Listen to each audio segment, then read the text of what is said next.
بسم اللہ الرحمن الرحیم، السلام علیکم۔ میں نے عرض کیا تھا کہ انجینئر محمد علی مرزا کے برے دن شروع ہو گئے ہیں۔ اب آپ دیکھیے حبیب اکرم صاحب نے جس خوبصورت انداز میں انجینئر کا جواب دیا ہے، بلکہ اس کی ریورس انجینئرنگ کر دی ہے، وہ کمال ہے۔ اتنے پڑھے لکھے انداز میں، اتنے تہذیب یافتہ انداز میں، اور دینی حوالوں سے ہی، دین کی ہی بات کر کے ایسا زبردست جواب دیا ہے کہ کمال کر دیا ہے۔ اور اس میں اجمل جامی اور اکبر باجوہ بیٹھے ہیں، وہ بھی تعریف کیے بغیر نہیں رہ سکے کہ کس طرح ساری واردات سمجھا دی ہے انجینئر کی۔ سنیے گا۔ آپ ہر مجلس میں بیٹھیں اور آپ اس پہ اپنی مرضی سے ایک آیت اخذ کریں، آیت پڑھیں اور کہیں جی بسم اللہ جی، آپ کے اوپر تو یہ پرسنٹیج سے میں اس وجہ سے یہ جو پرابلم ہے نا، یہ جو محمد علی مرزا صاحب جیسے لوگوں کی ہے، ان لوگوں کی پرابلم یہ ہے کہ جو ان کا میدان نہیں ہے وہ انہیں ہمیشہ کھینچتا ہے۔ محمد علی مرزا تو ابھی نوجوان ہے۔ اچھا، جو ان کا میدان نہیں ہے، اب یہ صحافت میں بیچ میں آ گئے۔ پہلے انہوں نے حوالہ دیا کہ ایک آیت نکالی، پڑھی، اور اس کا پھر ایک اپنا مطلب نکال کر یا اس کے مطابق جو آپ نے جس طرح فٹ کرنا ہے وہاں سے نکال کر اس کے مطابق آپ نے کوئی کہانی بنا لی۔ لیکن خود یہ بتا رہے ہیں حبیب صاحب کہ جب آپ کسی کو اس طرح سے کہیں گے کہ فلاں جاہل ہے، پوری کی پوری جماعت، کروڑوں لوگ یہ غلط کر رہے ہیں، یہ فسادی ہیں، تو اصل میں آپ خود جاہل اور فسادی ہیں۔ انہوں نے انجینئر کو ہی جاہل کہہ دیا ہے اور ثابت کیا ہے گفتگو سے ہی، اور اس میں دین کی بات کرتے ہوئے۔ سنیے گا۔ گرم خون ہے اور ان کے خون کی گرمی میں نے ان کی ویڈیوز میں بھی دیکھی ہے، لہٰذا انہوں نے جو بات کہی ہے کہ وہ جو پی ٹی آئی والے کوئی نظریاتی دہشت گرد، وہ کہتے ہیں کہ خوارج سے بہتر بدتر ہے پی ٹی آئی والے۔ اپنے دو مخلے کے یہ جو انجینئر محمد ٹی ٹی پی خوارج سے بدتر ہے جی، تحریک انصاف یہ کہا، یہ اکبر باجوہ نے ان کی بات دہرائی انجینئر کی، مرزے کی۔ ان کی اس طرح کی کہی ہوئی باتوں کی، ویسے کسی بھی کہی ہوئی بات کی اہمیت نہیں ہے۔ ان کا صرف ایک کام ہے کہ وہ کتاب پڑھ کے، ویسے تو مرزا صاحب کی کوئی بھی بات جو ہے اس کی اہمیت نہیں ہے، لیکن ان کا ایک کام ہے بس وہ کتاب سے دیکھتے ہیں، حوالے سناتے ہیں اور بس پھر لگ جاتے ہیں۔ لیکن اس میں سے کس طرح چیزوں کو اخذ کرنا ہے، کن حوالوں سے دیکھتے ہوئے کیا بات کر رہی ہیں، اس پہ وہ جاتے ہی نہیں۔ نہ وہ اس سے اخذ کرنے کی صلاحیت رکھتے ہیں، نہ اس سے استنباط کر سکتے ہیں، نہ انہیں ان علوم کا پتہ ہے۔ اس بات سے جی میں پوری ذمہ داری سے اس کتاب کے دو پہلو، ایک جس معاملے پہ وہ شہرت رکھتے ہیں یا ملکہ رکھتے ہیں، نہیں وہ ملکہ نہیں، وہ تزکیہ ان کی شہرت ہے، ملکہ نہیں، عبور نہیں وہ رکھتے کسی بھی چیز پر، بس وہ یہ کہ جی وہ دیکھا اور وہ پڑھ کر حوالات سنایا کہ جی حدیث نمبر فلاں، یہ بات کر دی، نہ اس کا دیکھنا ہے کہ اس معاملے پر بتانی چاہیے، نہیں بنتی، کیا ہے کیا نہیں ہے، پورا کانٹیکسٹ وغیرہ سیاق و سباق اس پر نہیں جائیں گے۔ یہ دلچسپ موضوع، یہ پہلی بار کسی شخص نے اپنی کلیئرٹی کے ساتھ ان کے اس خانیہ شہرت کے اوپر اجمل جامی بھی تعریف کی بغیر نہیں رہ سکتے۔ پہلی دفعہ کسی نے وہ جس معاملے میں سمجھتے ہیں کہ جی وجہ شہرت ان کی بن گئی ہے، اس کو صحیح طرح کسی نے ایکسپلین کیا ہے تو حبیب اکرم ہے۔ اچھا دوسری بات جہاں تک استنباط یعنی مسائل اخذ کرنا، یہ ان کا میدان نہیں، مسائل اخذ کرنا یہ ان کا میدان نہیں ہے۔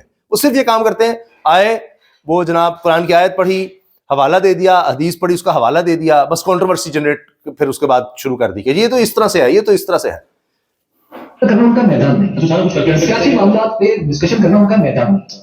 اچھا وہ ان کے اندر شاید یہ خیال کا نوجوان آدمی، شاید یہ خیال تھا کہ اس سے میری ویڈیو کو چل جائے گی، شاید یہ خیال سے میری ویڈیو چل جائے گی۔ اب سیاست کے میدان میں بھی آگے ہیں اور سیاسی لوگوں پر بھی انہوں نے گفتگو کرنی ہے، ووٹرز پر بھی، سپورٹرز پر بھی، کہ جی فلاں جو ہے وہ فسادی ہے، فلاں اس طرح سے ہے۔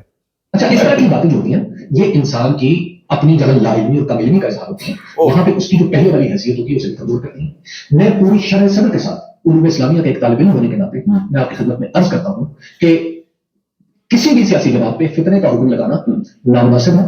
اگر کوئی شخص اس کو نامناسب نہ سمجھے تو پھر اسی نامناسب کی ڈگری کو ڈالنا چاہتا ہے۔ نمبر 2، پاکستان کی اتنی عظیم اکثریت کو جہل یا گمراہی پر یا گمراہی کا مرتکب قرار دینے والا شخص خود جائے، جو اتنی بڑی شخصیت کو کہ امت کی اکثریت کبھی بھی غلط بات پہ جمع نہیں، اتنی بڑی اکثریت کو جواب دینا ہے تو یہ جو گفتگو ہے، جو بھی شخص اس طرح کی گفتگو کرتا ہے، نہ اس کا قرآن سے تعلق ہے، نہ اس کا دستور سے تعلق ہے، نہ اس کا حدیث سے تعلق ہے، واللہ اعلم بالصواب۔ چلیں جی، واللہ اعلم بالصواب، کہ جس انداز سے وہ گفتگو کرتے ہیں اس کا اس طرح سے دین سے تعلق نہیں ہے، جس طرح وہ بنا دیتے ہیں، جس طرح وہ جوڑ دیتے ہیں چیزوں کو اخذ کرنا، یہ ان کا ڈومین نہیں ہے۔ سیاست پر اس طرح گفتگو کرتے ہیں وہ نہیں ہے۔ تو بڑے پڑھے لکھے انداز میں، سلجھے ہوئے انداز میں حبیب صاحب نے ساری ان کی کہانی سمجھا دی ہے۔ باقی جناب اب یہ بھی سن لیجیے اندر کے راز عمران ریاض جس طرح بتا رہے ہیں وہ بھی سن لیں. سے ملنا چاہتا ہوں تو میری آپ عمران خان صاحب سے ملاقات اچھا تو اس میں جس طرح یہ انجینئر محمد مرزا صاحب مجھے کہتے تھے ملنے کے لیے مجھے حیرت ہوتی تھی کہ اپنی ویڈیوز میں تو کچھ اور دیکھتے ہیں لیکن یہ ایک وزیر اعظم کو ملنے کے لیے اتنے مرے جا رہے ہیں یہ اتنے دبلے ہوتے جا رہے ہیں سمجھ نہیں آ رہی تھی. میں نے عمران ریاض کہہ رہے ہیں انہوں نے مجھے کہا کہ میں عمران خان سے جب وہ پرائم منسٹر سے ملنا چاہتا ہوں تو میں بڑا حیران تھا. یہ ویسے تو بڑے مذہبی طور پر بنتے ہیں لیکن جس طرح یہ بےتاب ہو رہے ہیں وزیر اعظم سے ملنے کے لیے کوئی بات بنتی نہیں. وہ تو ایک مذہبی طور پر بس جی مذہب کی بات کرنی ہے اور دین کی بات کر رہا ہوں جی یہ کر رہا ہوں وہ کر رہا ہوں. تو اس کو کیا اتنی تڑپ کیا ہے یہ اتنا کیوں یہ تڑپ رہا ہے ایک وزیر اعظم سے ملاقات کے لیے. ٹریٹمنٹ بھی کیا میں ذاتی طور پر ملا سکتا ہوں ایک بندے کو جانے وزیر اعظم پاکستان کا اور وزیر اعظم سے ملنے کے ایک صحافی کو بھی آپ کو ٹائم دینا پڑتا ہے اور میرے عمران خان صاحب کے ساتھ تعلقات تو اتنے اچھے تو تھے نہیں. عثمان مختار میں نے بہت تنقید کیا کاری کروڑ کا میں نے پکڑا نہیں کر دوں گا کہ بہت سے معاملات میں نے پکڑے عثمان صاحب کو میں نے بات ویڈیوز کی ہوئی تھی. تو یہ میرے کا بات یہ ہے مسئلہ یہ تھا کہ جی ایک یہ نہیں ہوتا کہ مجھ تک پیغام آیا کہ جی انجینئر ہیں مرزا وہ ملنا چاہتے ہیں پرائم منسٹر عمران خان سے اور میں ملوا دوں گا. تو اس طرح براہ راست تو نہیں ہوتا ٹائم لینا پڑتا ہے. پھر میرے اس وقت کوئی اتنے تعلقات ایسے نہیں تھے کہ تحریک انصاف سے میں تو بزدار پر تنقید کر رہا تھا خیبر پختونخوا گورنمنٹ میں بھی تنقید کرتا تھا تو کئی تحریک انصاف کے لوگ مجھے پسند بھی نہیں کرتے تھے تو یہ بھی مسئلہ تھا. بہرحال میں نے بتا دیا کہ بھائی فلاں بندے سے آپ رابطہ کریں اس کے ذریعے آپ عمران خان صاحب سے مل سکتے ہیں. تو کہتے تھے میرے پاس بڑا ویژن ہے میں بڑا فائدہ دے سکتا ہوں عمران خان کو یا اس کے ذریعے میری بڑی سوچ ہے فلاں ہے یہ ہے وہ ہے. تو اس وقت عمران خان بڑا اچھا لگتا ہے. تو عمران خان صاحب کو میں کہہ دیتا ہوں ان کو مل لیتے ایسا تو ہونا نہیں تھا. تو میں نے ان کو ایک دو لوگوں سے ان کے لوگوں کا رابطہ کروا دیا تھا کہ جی ان کے ذریعے آپ مل لیں.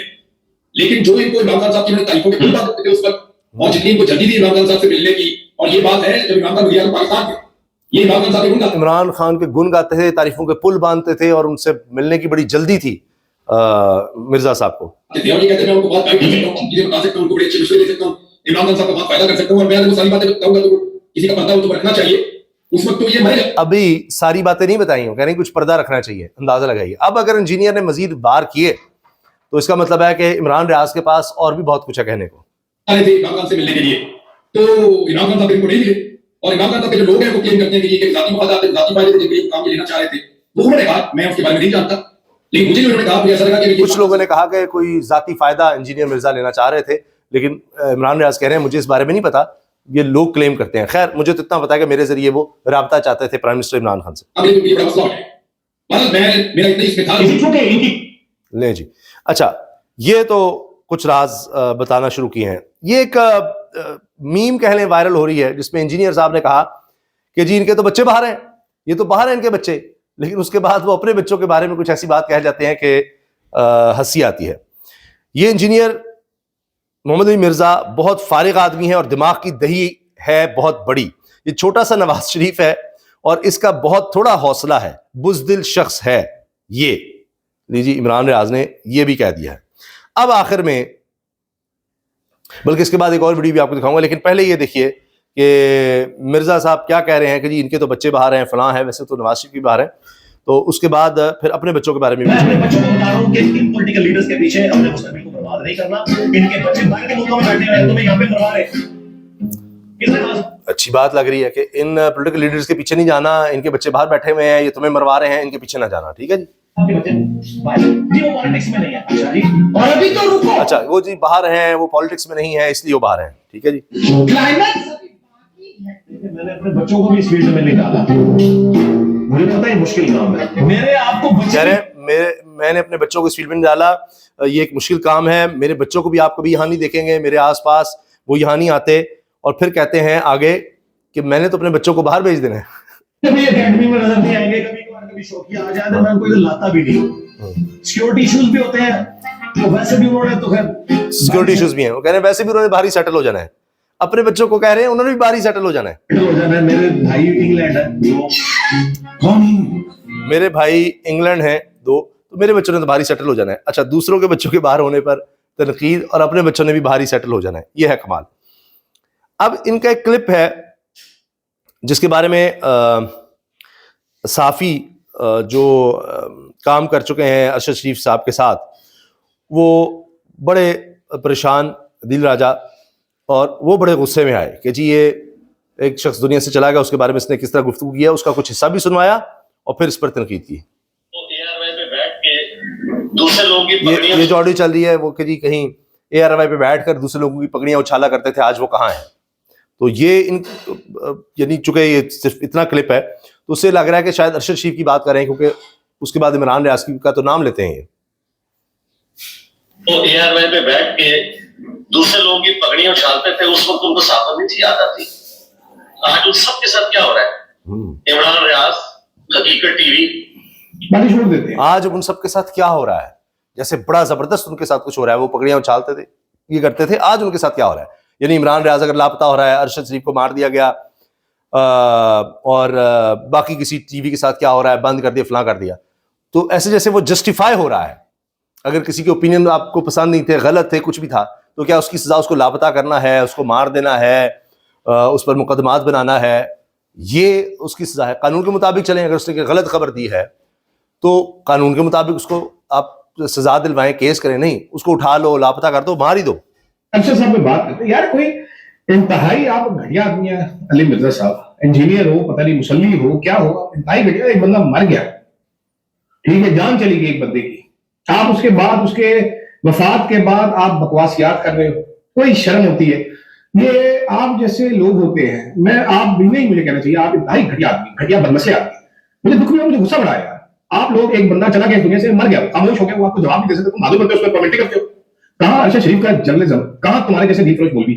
چلو جی، تو یہ جناب ایک صحافی نے جو جواب دیے ہیں وہ میں نے آپ کے سامنے رکھے ہیں.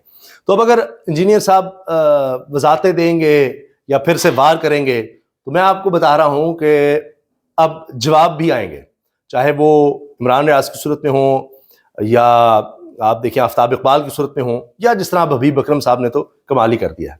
اجازت دیجیے، اللہ حافظ.